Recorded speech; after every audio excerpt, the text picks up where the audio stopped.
Sere la mata lo barangay.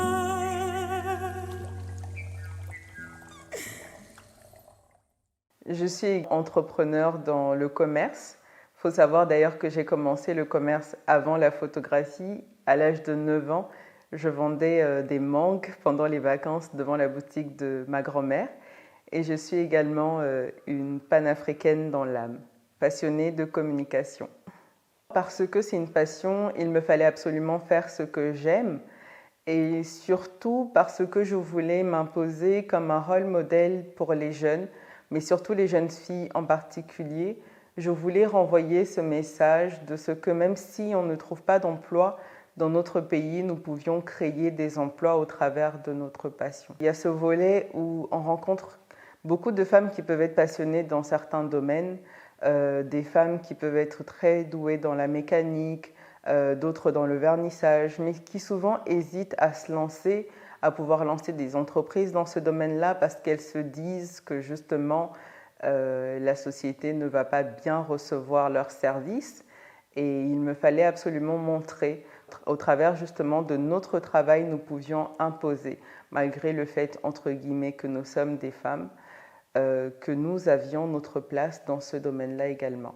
C'est en 2017 que j'ai officiellement donc lancé l'établissement Maranatha. C'est en 2017 donc que j'ai commencé la photographie professionnellement. Il faut savoir qu'avant j'en faisais, mais c'était vraiment plus un passe-temps, étant donné que j'ai évolué dans d'autres entreprises, dans l'assurance et également dans la fiscalité. C'est en 2017 que j'ai donc formalisé l'entreprise Maranatha et que j'ai commencé donc à intervenir comme photographe professionnel dans l'événementiel qui est notre spécialité aujourd'hui. Les débuts étaient assez difficiles parce qu'il faut savoir que la passion seule ne suffit pas dans l'entrepreneuriat. Il faut également avoir certaines compétences, des compétences de gestion, des compétences de comptabilité, même des compétences en fait pour pouvoir estimer ses tarifs. Et je ne les avais pas à mes débuts. Et j'ai donc dû suivre une formation complète en gestion d'entreprise pour pouvoir justement avoir toutes les compétences requises pour mener à bien cette entreprise. Et aujourd'hui, ça fait plus de 4 ans, si je pense 5 ans qu'on est dans le domaine. Je répondrai en évoquant donc un verset de la Bible qui dit que tout ce que tes mains trouvent à faire, fais-le avec ta force. Il faut savoir que chacun de nous a une vocation et des vocations pour d'autres personnes et Dieu appelle chacun de nous finalement à pouvoir utiliser les dons et les talents qu'il a mis au-dedans de nous pour sa gloire d'abord, pour bénir les autres tout en étant bénis nous-mêmes. Et je crois qu'aujourd'hui, il est très important pour chacun de pouvoir justement exercer ses talents, mais également en ayant un certain équilibre. C'est-à-dire que tout se situe dans l'équilibre, dans la discipline. Je pense que nous pouvons chacun accomplir beaucoup de choses, mais en veillant à ne rien négliger. On peut être marié ou célibataire, un bon entrepreneur, un bon investisseur. Le tout, il faut juste jouer avec l'équilibre. Je crois que la concurrence est bonne parce qu'elle est là pour nous permettre de nous améliorer. Et aujourd'hui, par rapport à justement l'arrivée de tous ces téléphones portables qui permettent de faire des photos de très très bonne qualité, je mettrai au défi tout le monde qui pourrait justement couvrir tout un événement tel qu'un mariage du début à la fin juste avec un iPhone. Ça risque d'être compliqué. Il faut savoir que la photographie est une science qui répond à des techniques et ce n'est pas tout le monde justement qui peut avoir ces compétences-là. Et aujourd'hui, je crois d'ailleurs que les photographes professionnels seront davantage demandés dans un monde où l'image est vraiment mise en avant, mais la bonne image. Les difficultés aujourd'hui, elles sont beaucoup moindres qu'avant. Il faut savoir qu'au départ, on ne donnait pas beaucoup de crédit à la femme photographe. On se disait qu'elle n'était pas forcément légitime, qu'elle ne savait pas forcément ce qu'elle faisait. Mais aujourd'hui, je pense y avoir contribué grâce à Dieu.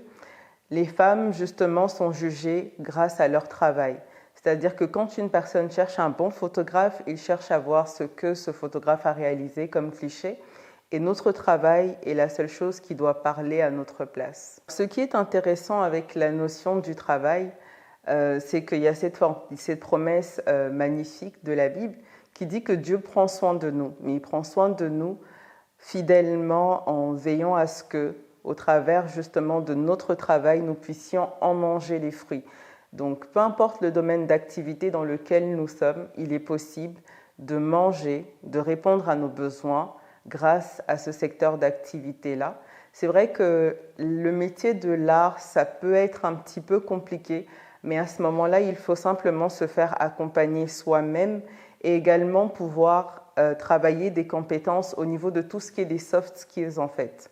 C'est-à-dire avoir des compétences qui vous rendent beaucoup plus professionnel, qui vous crédibilisent et qui permettent justement à ce que des entreprises puissent vous faire confiance.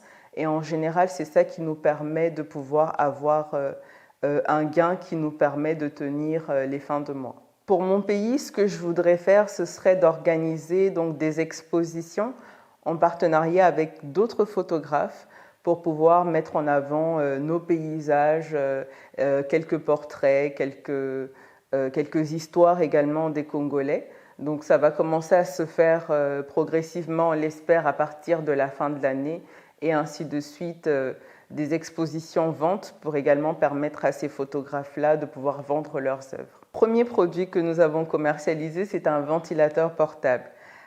Au travers de la plateforme Maranatha Shop, nous voulons répondre à des besoins utiles, c'est-à-dire que quand on remarque qu'il fait chaud, on va vous proposer ce genre de ventilateur-là.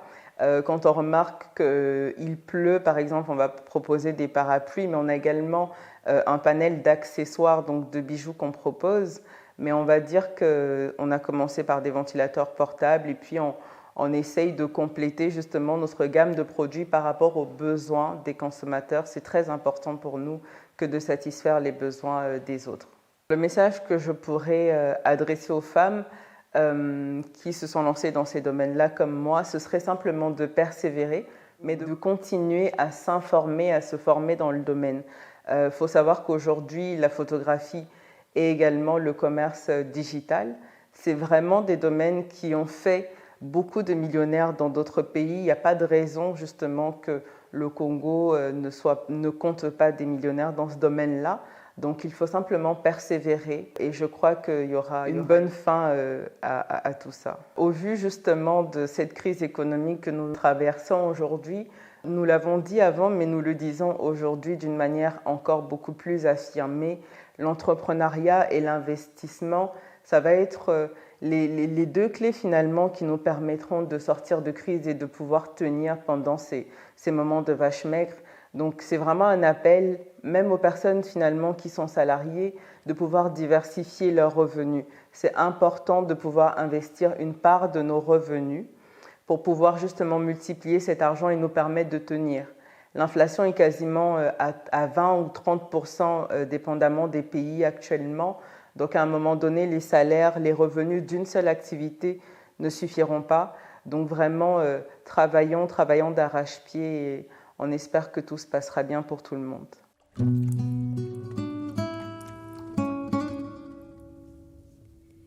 Seré la mata loba.